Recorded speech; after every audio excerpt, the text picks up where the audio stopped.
Welcome to CoreLogic's housing market update for April 2024. Brought to you by First National Real Estate. Last month's 0.6% lift in national home values marked the 14th consecutive month-on-month rise, taking the index 1.6%, or about $12,000 higher in the March quarter. Since declining 7.5% in the downturn between April 2022 and January 2023, the National Home Value Index has increased by 10.2%, adding approximately $72,000 to the median value of a home and pushing to new record highs each month since November last year. The national quarterly pace of growth accelerated from 1.4% in Q4 last year to 1.6% in Q1 this year. Though housing values are rising faster than at the end of last year, the quarterly trend has halved relative to the middle of last year, when home values are rising at 3.3% quarter on quarter. Rate hikes, cost of living pressures, and worsening housing affordability are all factors that have contributed to softer conditions since mid-last year. However, an undersupply of housing relative to demand continues to keep upwards pressure on home values despite these headwinds. The monthly movements in housing values across our capital cities continue to be punctuated by diversity. At one end of the spectrum, we have Perth, where housing values are up 1.9% over the month, followed by Adelaide and Brisbane with 1.4% and 1.1% monthly growth. The remaining capitals are showing much lower rates of change, although Melbourne is the only capital city to record a negative quarterly movement, down 0.2% over the first 3 months of the year. After being led by the upper quartile most of last year, the strongest growth conditions have migrated to the lower quartile across most capital city markets. Across the combined capitals, lower quartile home values increased by 3.1% in the first quarter of the year, compared with a 0.7% rise across the upper quartile of the market. This trend of stronger conditions across the lower value sector was evident in each of the major capitals. With housing affordability becoming more challenging and borrowing capacity lower than a year ago, it's no surprise to see demand now being skewed towards the middle to lower end of the value spectrum. Regional housing markets are also recording a rise in values, with similar levels of diversity as their capital city counterparts. Regional Victoria stands out with the softest growth conditions, with values down 0.3% in the first quarter of the year, the only broad rest of state region to record a decline in values through the year to date. Demand for housing has been holding up well despite the higher cost of debt and low sentiment. Home sales through the first quarter of the year were estimated to be 9.5% higher relative to Q1 last year, although the comparison with a year ago is from a relatively low base, with the housing market bottoming out from the downturn at the beginning of last year. Compared to the previous decade average for this time of the year, dwelling sales are estimated to be 3.7% higher.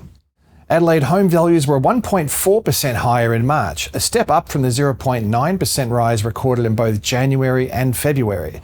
This took values 3.3% higher over Q1, adding approximately $23,000 to the median dwelling value. The unit sector has been a little stronger than houses since September last year, with values up 3.9% and 3.3% respectively over the March quarter.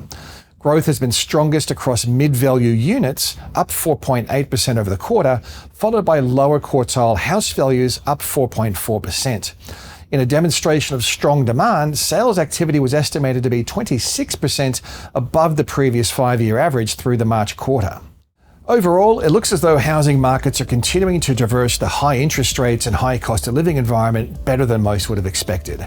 Values and rents are recording broad-based rises, albeit with significant diversity across the capitals and across the regional markets. The outlook for housing values remains positive amid a growing expectation that interest rates will start to fall later this year, providing a boost to borrowing capacity and consumer sentiment. The fundamentals of housing supply and demand remain out of balance in most regions, placing upwards pressure on the cost of housing. The supply side of the housing equation continues to be insufficient. As we approach the July 1st starting point for the federal government's 1.2 million new well-located homes target, dwelling approvals are yet to show any meaningful uplift. 12,850 homes were approved for construction in January, roughly 25% below the decade average and well below the 20,000 average monthly run rate of approvals required to see the 1.2 million homes in 5 years. At the same time, the residential construction sector continues to run up against shortages in labour, high material costs, and depressed profit margins. On the demand side, the rate of growth in Australia's population reached 2.5% over the year ending September 2023. That's the fastest pace of annual growth since the commencement of the ABS National Population Series in 1981. In raw numbers, this equates to approximately 660,000 new residents requiring housing in some shape or form. Over the same period, about 174,000 new dwellings were completed, equating to approximately 3.8 people per home, well above the ABS estimate of average household size at 2.5 people per home. With overseas migration having peaked in the first quarter of last year, we should see the rate of population growth easing. However, without a catch-up in supply, Australian housing markets are likely to be navigating an undersupply for a few years yet. While we expect housing values to continue trending higher, with the potential for conditions to even accelerate as interest rates come down, some headwinds are present. Housing affordability is deteriorating as home values, rental rates, and the cost of servicing a mortgage rise faster than household incomes. With fewer buyers able to purchase a home at the median value, we could see demand deflecting towards lower price points, potentially favouring outer fringe detached housing markets and the multi-unit sector where price points tend to be lower. Also, economic conditions are easing and labour markets are gradually loosening. The Reserve Bank is expecting economic conditions to ease further through the middle of the year and the unemployment rate to gradually rise from its currently low base, implying lower wages growth. Although inflation has been lower than forecasted, cost of living pressures remain a key challenge for many households, resulting in lower savings rates, ongoing low sentiment, and heightened uncertainty when it comes to making high-commitment financial decisions, such as purchasing a residential property. As we navigate the second quarter of the year, there will be plenty to keep an eye on from a property market perspective. You can keep up to date with all the property news and trends at the research pages at the CoreLogic website or via CoreLogic Australia's LinkedIn page.